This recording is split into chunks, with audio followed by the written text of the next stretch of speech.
এই মাঠের যে সমস্যা, এটা পানি নিষ্কাশনের ব্যবস্থা আমাদের নাই। বৃষ্টি হলে মাঠে পর্যাপ্ত পানি থাকে। এটা নিষ্কাশনের ব্যবস্থা করতে হবে প্রশাসনের মাধ্যমে এবং গাজীপুরের যে উপজেলা ক্রীড়া সংস্থা আছে, এটাকে অতি দ্রুততার সহিত কার্যকরী ভূমিকা গ্রহণ করতে হবে। তা না হলে মাঠের পানি থাকবে, বিকালে পোলাপান ছেলেমেয়েরা খেলতে পারে না। এই ব্যাপারে প্রশাসন এবং উপজেলা ক্রীড়া সংস্থা যে রয়েছে, তাদেরকে অগ্রণী ভূমিকা পালন করতে হবে বলে আমি মনে করি।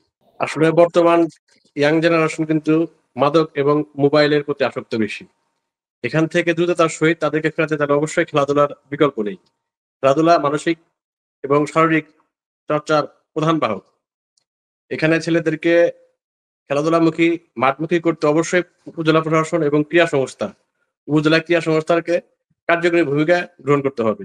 মাঠে পর্যাপ্ত খেলাধুলার ব্যবস্থা থাকতে হবে। খেলাধুলার পর্যাপ্ত ব্যবস্থা থাকলে যে ছেলেগুলা খেলাধুলামুখী তারা কিন্তু নেশার মধ্যে জড়াবে না।